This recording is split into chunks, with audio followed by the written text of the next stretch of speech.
Bom, pessoal do 8º ano, vamos falar aqui de Revolução Industrial, brevemente, tá bom? E passando aqui nos pontos principais. Lembrando sempre que o mais importante é que vocês leiam a apostila e entendam o que estão lendo, tá? Então se leu, mas não entendeu, leu e estava pensando na Marda Bezerra, pensando em outra coisa, para, volta, lê até entender. Mas vou destacar aqui os pontos principais então. Bom, a Revolução Industrial ela é um processo longo, tá bom? Longo, no mínimo aí 200 anos. Mas a gente vai tratar aqui então do começo. E como que é esse começo? Primeiro, ele é localizado especificamente na Inglaterra. O que a Inglaterra tinha em especial? Primeiro, ela tinha uma economia mais liberal, mais livre para novas tecnologias, para novos conceitos de negócio, enfim. O liberalismo vai propiciar então o surgimento desse capitalismo industrial. Ela tinha também a tecnologia, vários inventores estavam focados em criar máquinas mais produtivas, certo? Terceiro ponto, eles tinham muitas pessoas que tinham sido expulsas do campo e estavam morando nas cidades, e elas iam ser importantes porque iam ser empregadas nas indústrias ganhando muito pouco porque não tinha opção. Ainda tinha outros elementos mais decisivos ainda. A Inglaterra tinha uma abundância de minas de ferro e também minas de carvão mineral. E por que o carvão mineral vai ser tão importante? Porque no começo as primeiras máquinas eram movidas a vapor. O carvão mineral era usado para esquentar as caldeiras das máquinas que tinham água e a água ia produzir o vapor, certo? Então, daí isso explica todo esse panorama de por que a Inglaterra foi a primeira.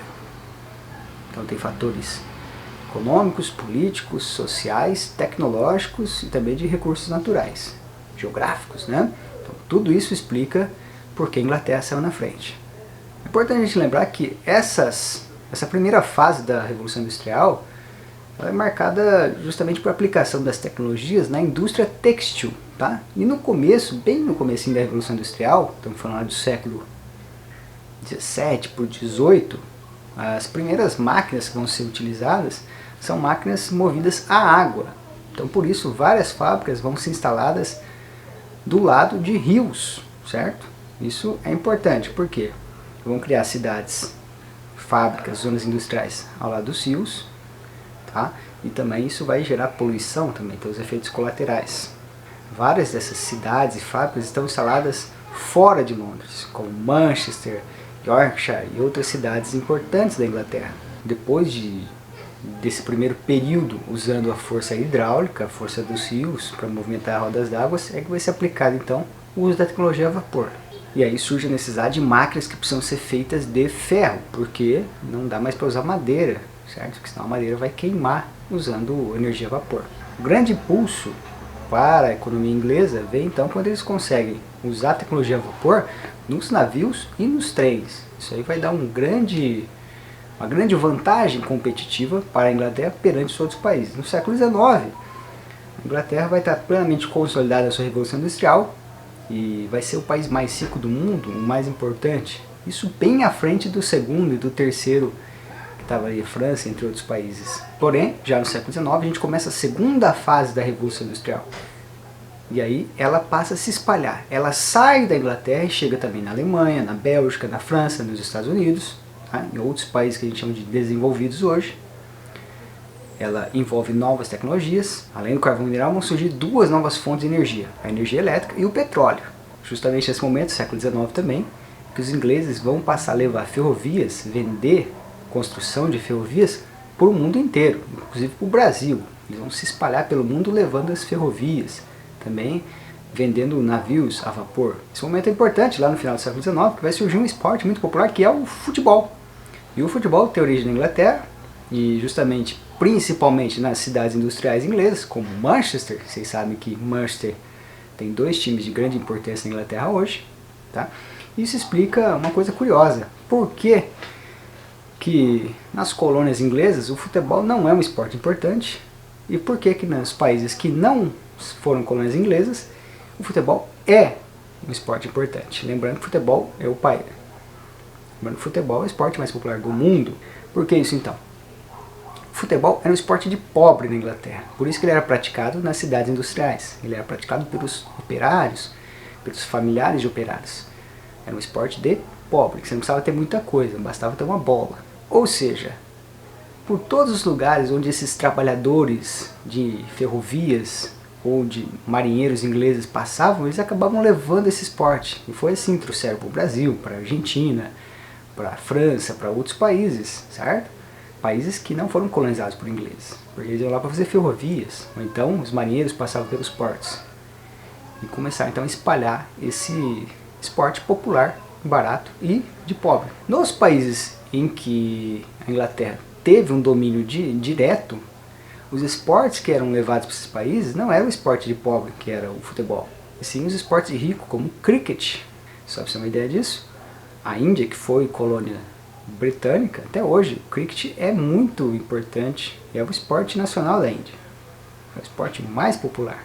Isso explica também porque nos Estados Unidos o futebol demorou para vingar. Inclusive, lá o cricket não é tão forte, porém eles foram criando os famosos passatempos americanos, eles foram criando os esportes, mas não se renderam ao futebol. Por isso que lá ficou forte o basquete, o vôlei, que são esportes que foram criados nos Estados Unidos, o beisebol e o futebol americano. Então, basicamente, a gente tem que pensar a Revolução Industrial como um processo longo, tá? Depois vai ter a terceira fase, alguns falam até em quarta e quinta fase, que envolve então a descoberta da siderurgia, da química fina, depois dos computadores, dos componentes eletrônicos, até chegar na internet, tá? Mas não vamos chegar até essa fase, essa aula. Mas é um processo que está em curso ainda, a Revolução Industrial. Vem cada vez mais alterando as formas de produzir, as formas dos seres humanos se relacionarem. É importante entender que as máquinas permitiram então um grande aumento da produtividade, um grande crescimento econômico, não só dos países à ponta, mas também dos países mais pobres. A Revolução Industrial mudou a forma do mundo se relacionar, ela provocou então a migração em massa de trabalhadores do campo para as cidades, isso quase que no mundo inteiro. Ela mudou o estilo de vida, as pessoas passaram a ser regidas então pela hora do relógio. Ela mudou também as condições de pagamento. As pessoas não seriam mais pagas por produtos, por espécie, sim, em dinheiro. Vendia o tempo em troca do dinheiro. E isso, para quem trabalhava na zona rural naquele tempo, era muito diferente. Agora, vale destacar que no começo da Revolução Industrial as condições de trabalho eram péssimas. As pessoas chegavam a trabalhar 12, 14, 16 horas numa fábrica em condições sanitárias péssimas, sem saúde, sem nada, sem assistência. E trabalhavam mulheres, trabalhavam crianças de 8, 10 anos, várias delas, né, às vezes perdiam mão, perdia dedo. Mulheres trabalhavam até a hora de parir, depois de 2 semanas de terem parido, já estavam de volta para as fábricas, porque não tinha nenhum sistema de seguridade social, não tinha previdência social, não tinha 13º, férias, nada disso, tá?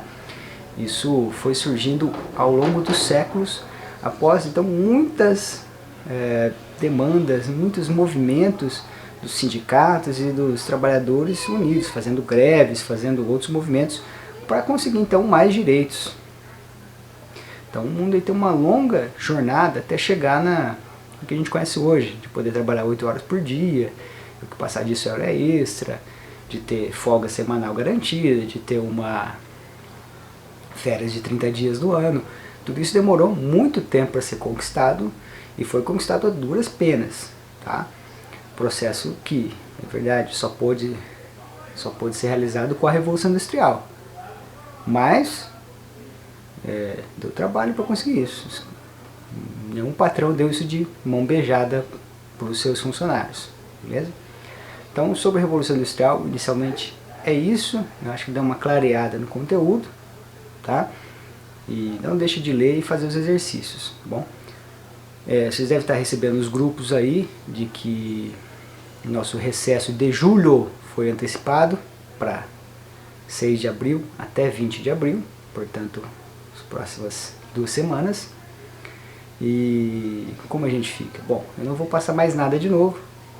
Esse vídeo aqui tem a ver com os assuntos que eu já tinha passado, só para dar uma ajudada para vocês. Vocês vão ter o mesmo prazo que eu tinha dado, até 14 de abril, para concluir essa atividade, tá bom? Do capítulo 3. Eu só vou passar coisas novas então depois do dia 20 de abril, porque até lá a situação pode mudar, tudo bem? Provavelmente a gente terá paralisação de aulas ainda até maio. É muito improvável que dia 21 de abril comece aulas novamente. É improvável. Pode ser que aconteça, mas enfim. Não vou ficar aqui tentando prever o futuro. Então vou esperar até 20 de abril, a gente vê o que faz, como que vai proceder, tá? Mas fiquem tranquilos com relação à nota, não se preocupem com isso, tá bem? É hora de se preocupar com saúde, tá bom? Porque sabe que é difícil ficar em quarentena, é muito complicado ficar em casa todo esse tempo, tem gente que precisa trabalhar, tem gente que tem parente que trabalha na saúde, que são enfermeiros, profissionais de saúde, estão expostos a um alto risco. E mesmo que a gente não tenha um número grande de casos na nossa região, o grande problema é esses casos podem estar ocultos. Muitas pessoas, principalmente jovens, não vão demonstrar que estão com essa doença. O grande perigo é que eles passem para pessoas mais frágeis, para idosos, para crianças que têm asma, por exemplo, para pessoas que têm diabetes, pressão alta, enfim. Então requer cuidado, é um momento delicado, difícil para todo mundo e basicamente o mundo mudou. Aquela vida que a gente tinha antes dessa pandemia, ela vai ser bem afetada e teremos os próximos 2 anos bem difíceis, bem modificados em relação ao que a gente estava acostumado a viver. Estamos falando de transportes, viagens, do preço das coisas, de fazer coisas simples, de eventos coletivos com um grande número de pessoas, tudo isso vai ser afetado, já está sendo afetado e vai mudar bastante o nosso modo de vida. Então, por hora é isso, não quero ser pessimista, espero que a gente saia disso o mais rápido possível, tá? Mas se cuide aí e cuide de seus familiares, beleza, pessoal? Então, até mais. Depois a gente vai se comunicando aí pelas redes sociais, beleza? Um abraço, até mais.